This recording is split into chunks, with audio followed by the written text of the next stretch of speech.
Assalomu alaykum qadrli obunachilar. Bugun sizlar bilan Rolf brendiga tegishli bolgarkalarimiz haqida gaplashamiz. 3 xil turdagi Rolf bolgarkamiz turibdi oldimizda. Bu bolgarkalarni tanishtirib, komplektida nimalar chiqishi haqida va albatta ishlatganda nimalarga e'tibor berish kerak haqida gaplashamiz. Videoni kuzatib boring. Video davomida juda ham kerakli va foydali maslahatlar ham bo'ladi.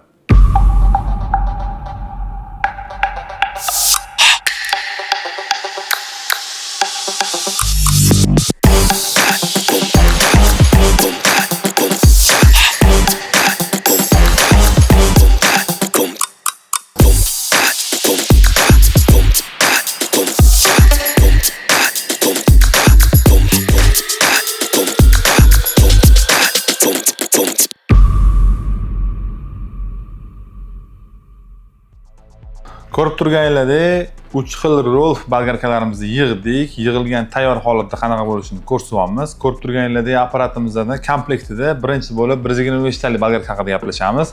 Bu bolgarkamiz xarakteristikasiga keladigan bo'lsak, 1300 watt, 4000 dan 11000 оборотgacha bo'ladi oboroti.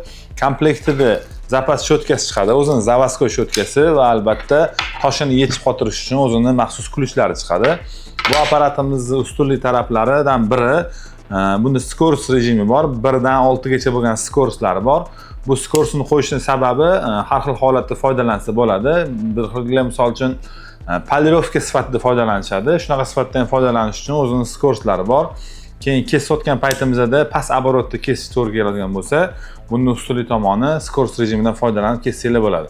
Keyin apparatimizni ko'rib turganinglardek, включатели ham yaxshi bo'lib ishlab chiqarilgan, chunki buni polirovka sifatida foydalanayotgan paytimizda yoki charx sifatida foydalanayotgan paytimizda o'zining fiksatori ham bor, bosib qo'ysanglar o'zi ishlab turaveradi, kerak emas paytda o'zi bossanglar o'chadi. Bu apparatimiz shotishni bolgarka hisoblanadi, obmotkalari, yakrlari mis obmotka hisoblanadi. Ko'rib turganinglardek, boshqa brendlarga nisbatan bu apparatimiz ancha baquvvatroq, sababi o'zi og'irligi ham ancha og'irroq. Chunki alyuminium obmotkasi ham baquvvat qilib ishlab chiqarilgan. Bemalol nagruska qilib, o'zining xodida ishlatsanglar ancha yil xizmat qilib beradi degan umiddamiz. Keyingi bolgarkamizga keladigan bo'lsak, bu 180 talik bolgarka hisoblanadi. Ko'rib turganinglardek, bu ham tayyor yig'ilgan holatida. Buni ham komplektida o'zining заводской shotkasi chiqadi. Keyin o'zini maxsus kuluchi 125 talikga nisbatan bunda baquvvatroq. Sababi bunda tosh katta bo'ladi, nagruska ham katta bo'lgani hisobiga. Bularda tosh qo'yganimizda ishlagan sari tosh gaykasi qotadi. Shuning uchun kuluchi baquvvatroq bo'lishi kerak, yechish xotirishga osonroq bo'lishi uchun. Bu bolgarkamiz xarakteristikasiga keladigan bo'lsak, 8500 оборот, 2000 watt hisoblanadi. Bu bolgarkamiz bemalol katta bolgarkalarning ishini ham qiladi desak ham bo'ladi. Bu apparatimizdan ham yakr obmotkalari misdan iborat, alyuminlari ham toza alyumin bo'lib chiqqan. Nagruska qilgan paytimizda bemalol ko'tarib beradi, kuchli funksiyalarni bajarib beradi. Keyin ko'rib turganinglardek, bu apparatimizning knopkasi ham ajoyib. Bunda ham bosasizlar, o'zi fiksator rejimida ishlab qoladi. Sababi bu 180 talik bolgarkada ko'proq tindirmay, to'xtatmay ishlatiladi. Shunga osonroq bo'lish uchun o'chiradigan paytingizga kelganda knopkani bossanglar, o'zi qaytib o'chishi keladi. Keyin bolgarkamizning kabellari ko'rib turganinglardek 2 metr, boshqa bolgarkaga nisbatan 1,5 metr, 1,20 bo'ladi. Unaqa emas. Bunda 2 metr va baquvvat simlar bilan ishlab chiqarilgan. Ishlaganda hadeb uzilib ketavermaydigan qilib foydalanishga mos qilib ishlab chiqarilgan. Keyingi bolgarkamizga keladigan bo'lsak, bu 230 talik katta bolgarka hisoblanadi. Buni xarakteristikasiga keladigan bo'lsak, 2400 watt, 6600 оборот bo'ladi. Bu bolgarkamizning ko'pchilik katta оборотlarni kesish bilan shug'ullanadigan, katta metallar bilan shug'ullanadigan ustalarimiz yaxshi bilishadi. Bolgarkaning sifati zo'r. Bu ham obmotkasi mis obmotka hisoblanadi. Yakrlari ham misdan iborat. Alyuminlari ham toza alyumindan ishlab chiqarilgan. Ko'rib turganinglardek, og'irligi ham og'ir. Sababi baquvvatligi uchun, metal tozasi ishlatgani uchun, shuning uchun og'irroq hisoblanadi.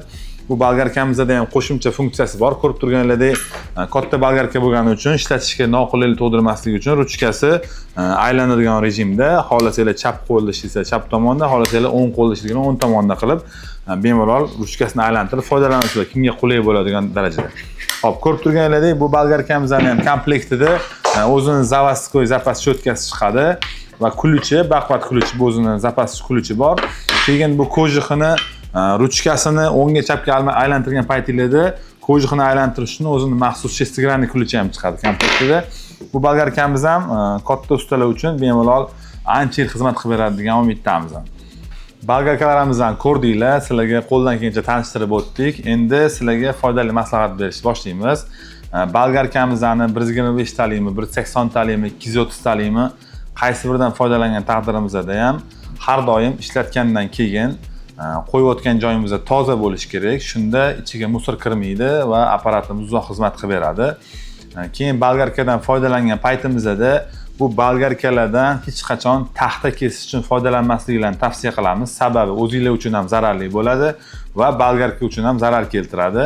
Sababi taxtada arrali tish qo'yganingizda bolgarkaning oboroti balandligini hisobiga taxta siqib qoladi va albatta odam ishlatayotgan odam uchun zarar keltirib, qatnimdir kesib olish holatlari ham bo'lishi mumkin.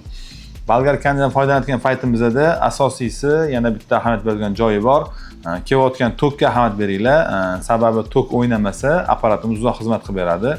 Tok baland-past bo'lib yoki bitta liniyada ham svarka apparat, ham bolgarka foydalansanglar, svarka ishlagan paytda tok постоянно tushib, ko'tarilib ishlaydi. Shunda bolgarkani kuyishi mumkin.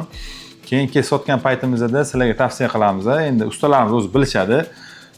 Ahamiyat beringlar. Kesayotgan metalimizni toshini siqib qolmayotganiga ahamiyat beringlar. Tosh siqilganda bolgarka qiynalayotgani o'zi seziladi, ovoz balandlashadi, tez qiziydi.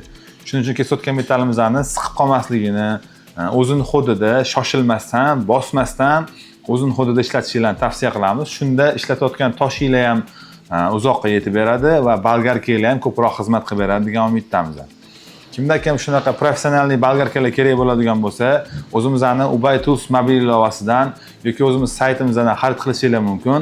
Kimga shunaqa videolar kerak bo'ladigan bo'lsa, videolar yoqayotgan bo'lsa, videoga like bosinglar, bizani kuzatib boringlar va albatta fikr maslahatlaringiz bo'lsa, kommentariyaga yozib qoldirishingizni so'rab qolamiz. Salomat bo'linglar.